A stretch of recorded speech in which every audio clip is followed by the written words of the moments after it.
Nyo po ba na makarma yung tao na nagwalang nga po sa inyo? Gawin nyo po ito ng Tuesday or Friday. Yan ang mga pinakamabisang araw.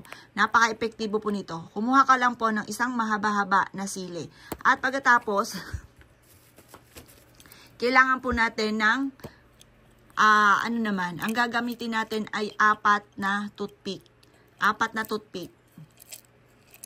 Gawin nyo po ito Tuesday or Friday ha. Napaka-epektibo po nito. Sagrado po ito. Ngayon, kaya pagka halimbawa yung taong ito ay mapagbibigyan mo pa naman, hindi ka naman masyado na purwisyo, ay hiyaan nyo na lamang. Pero kung ikay na purwisyo at talaga namang matindi ang ginawa po sa inyo, ay bigyan nyo po ng karma. Ito po ay isusulat nyo po yung pangalan ng tao na nanalbahi sa inyo.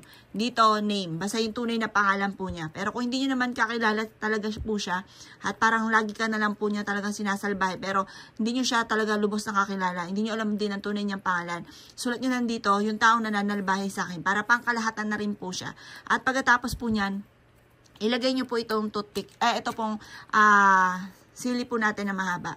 At pagkatapos mga boss, ito po, ang gagawin po ninyo, tutusukin nyo po siya, habang tinutusok nyo siya, paulit-ulit ka na nagwi-wish sa kanya. Gumamit tayo ng 4 or kaya po ay 2. May mga ibig sabihin ang mga bilang po niyan mga bossing. Ito ang ating gagamitin. Basta kung hindi 4, 2 toothpick. At habang ito po ay tinutusok-tusok po ninyo at binabanggit nyo ang kanyang pangalan, sinasabi nyo po na layuan na kayo ng taong ito at huwag ka na muling purwisyohin pa.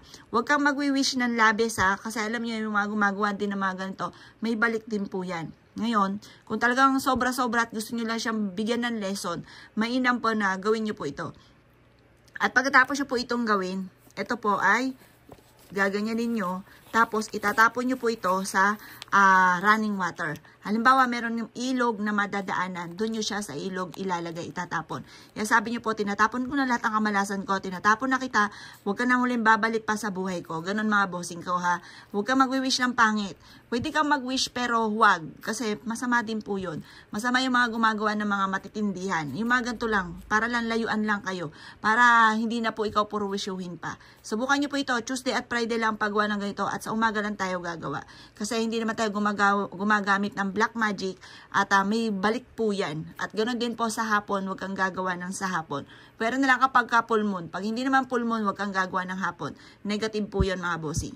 Dito po ay para lamang po may protection po tayo at layuan tayo ng mga toxic sa buhay po natin.